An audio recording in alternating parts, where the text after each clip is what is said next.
جنگ کی مسلسل دوسری رات اور ایران نے امریکہ کے ناجائز بچے کے اوپر دوبارہ قیامت ڈال دی۔ اب امریکہ اپنے ناجائز بچے کو بچانے کے لیے پاگل ہو جائے گا میرے بھائی، وہ کوئی بھی اقدام اٹھانے کو تیار ہے۔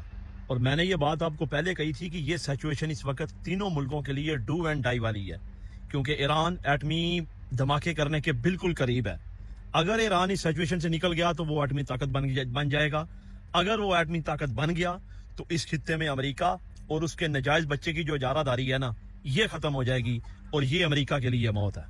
سارا عالم اسلام اس وقت ایران کی جو ہے نا وہ کامیابی کے لیے دعائیں مانگ رہا ہے، اور خوشی کی خبر یہ ہے کہ تقریباً مسلم امہ جو ہے نا وہ ایران کے پیچھے کھڑی ہے۔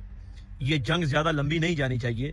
اگر یہ جنگ زیادہ لمبی گئی تو پھر مسلم قوتوں کو ایران کے پیچھے اعلان کھڑا ہونا پڑے گا، کیونکہ ظاہر ہے ایران ایک ملک ہے، اور اپنے ناجائز بچے کو یہ بچانے کے لیے جو ہے نا یہ پورا یورپ اور پورا امریکہ اس کے پیچھے کھڑے ہو جائیں گے، کیونکہ یہ ان کا ناجائز بچہ ہے، اسی کے ذریعے وہ یہ سب کچھ کرواتے ہیں۔